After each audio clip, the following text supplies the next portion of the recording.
क्या होगा अगर आप दुनिया की सबसे खूबसूरत क्रूज ट्रिप पर निकले हों? चारों तरफ सिर्फ समुद्र हो, लोग पार्टी कर रहे हों, म्यूजिक बज रहा हो, हर कोई अपनी जिंदगी के सबसे यादगार पल जी रहा हो, और फिर अचानक उसी जहाज पर एक-एक करके लोग मरने लगें। सबसे डरावनी बात यह कि किसी को समझ ही ना आए कि मौत की वजह क्या है और अगला नंबर किसका हो सकता है।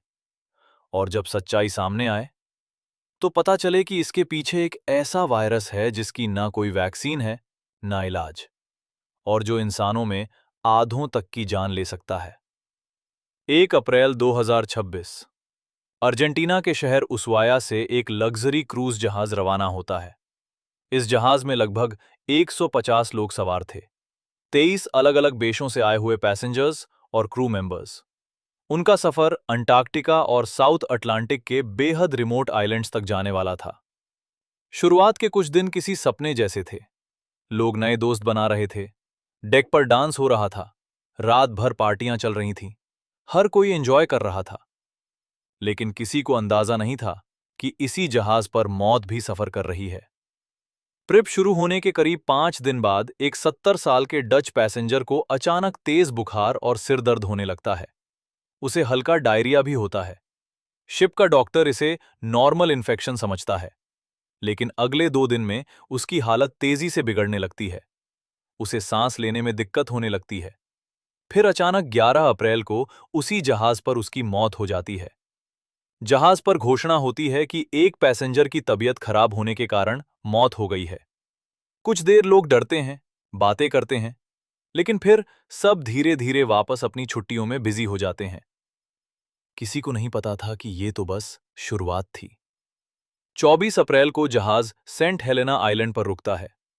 मर चुके आदमी की पत्नी उसकी बॉडी के साथ जहाज से उतर जाती है और वहां से साउथ अफ्रीका पहुंचती है।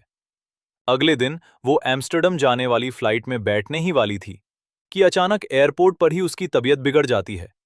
वो वहीं गिर पड़ती है। लोग घबरा जाते हैं।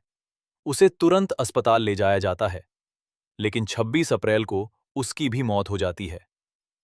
अब तक जहाज पर और लोग बीमार पड़ने लगे थे। किसी को बुखार, किसी को कमजोरी, और कुछ लोगों को सांस लेने में तकलीफ होने लगी। 28 अप्रैल को एक जर्मन महिला की तबीयत खराब होती है और सिर्फ 4 दिन बाद 2 मई को उसकी भी मौत हो जाती है।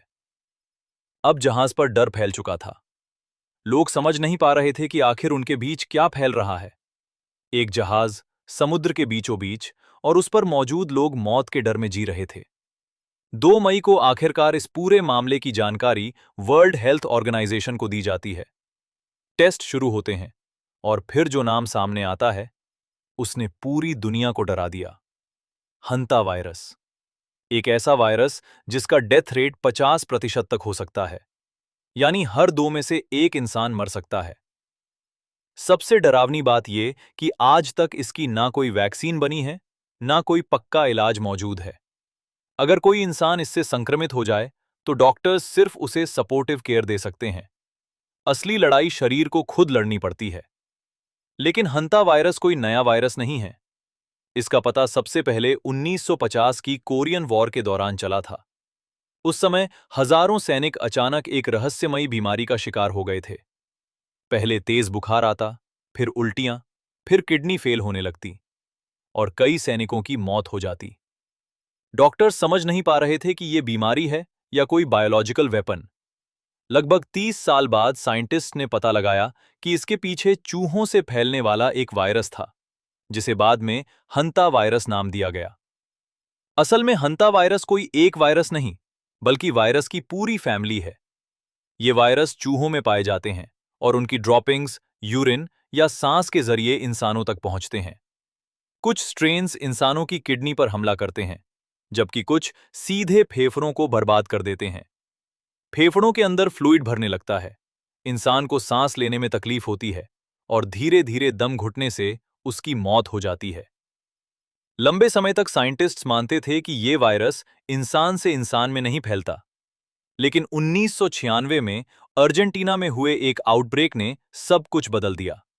वहां हंता वायरस का एक स्ट्रेन मिला जिसे एंडीज स्ट्रेन कहा गया। ये स्ट्रेन इंसान से इंसान में फैल सकता था। हालांकि कोविड की तरह हवा में नहीं, इसके लिए लंबे समय तक बेहद करीब रहना जरूरी था, जैसे एक ही कमरे में रहना, किसी संक्रमित इंसान की देखभाल करना या बॉडी फ्लूइड्स के संपर्क में आना। अब सवाल था कि ये वायरस उस क्रूज जहाज तक पहुंचा कैसे। जांच में पता चला कि ट्रिप शुरू होने से पहले एक Dutch couple bird watching tour पर गया था। वहां वो गलती से ऐसे इलाके में पहुंच गए जहां बड़ी संख्या में चूहे रहते थे। माना जा रहा है कि वहीं से वायरस उनके शरीर में आया और फिर वो सीधे जहाज पर लौट आए। एक बंद जहाज, सैकड़ों लोग, लगातार पार्टी, लगातार सोशलाइजिंग। वायरस को फैलने के लिए इससे बेहतर जगह शायद ही मिल सकती थी। 10 मई तक जहाज पर कुल 10 केस सामने आ चुके थे और 3 लोगों की मौत हो चुकी थी। कई देशों ने उस जहाज को अपने यहां डॉक करने से मना कर दिया। आखिरकार स्पेन ने उसे कैनरी आइलैंड्स के पास डॉक करने की अनुमति दी। पूरी दुनिया की मीडिया इस घटना को कवर कर रही थी। हर कोई एक ही सवाल पूछ रहा था, क्या ये अगला महामारी बनने वाला है? हालांकि एक्सपर्ट्स का कहना था कि इसका खतरा फिलहाल कम है, क्योंकि ये वायरस कोविड की तरह हवा में नहीं फैलता और इसकी ट्रांसमिशन विंडो भी बहुत छोटी होती है। लेकिन फिर भी इस घटना ने दुनिया को एक बड़ा सबक दिया। दुनिया में ऐसे कई खतरनाक वायरस मौजूद हैं जिनके बारे में हम तब जानते हैं जब बहुत देर हो चुकी होती है। और शायद सबसे डरावनी बात वायरस नहीं, बल्कि हमारी लापरवाही है, क्योंकि कई बार मौत किसी लैब में नहीं, बल्कि हमारे आसपास खामोशी से छिपी होती है। अगर आपको ऐसी रियल और डरावनी सच्ची घटनाओं पर वीडियो पसंद हैं, तो चैनल को सब्सक्राइब जरूर करें, क्योंकि अगली कहानी शायद इससे भी ज्यादा खतरनाक हो सकती है।